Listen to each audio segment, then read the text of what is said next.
د ښاري کنډک قومندان وایي یو کورولا ډوله موټر چې نقره‌يي رنګ یې درلودو هڅه یې کوله چې په امنیتي کمربند کې د امنیتي ځواکونو څخه وتښتي چې د 2 ساعته تعقیب او څارنې وروسته امنیتي مسؤلین وتوانېدل چې دغه موټر په ودرولو کې بریالي شي چې له ارزونې وروسته یې ټول غلا شوي توکي ترې بیرته ترلاسه او خپل اصلي خاوند ته یې وسپارل.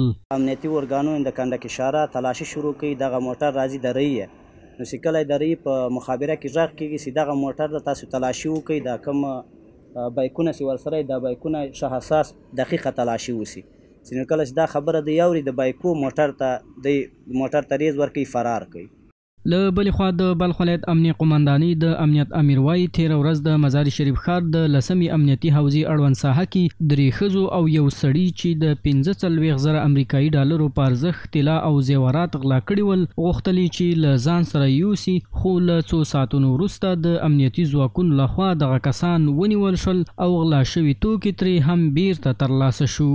به فضل پروردگار با تلاش‌های مجاهدین امارت اسلامی در بلخ البته جنایتکارا 3 تن جنایتکارا که زنانه هستند با 2 طفلشان و البته با یک موتر کورولا بازداشت و اجناس به سرقت برده شده که معادل $45,000 طلا بوده البته اونا به دست آمده.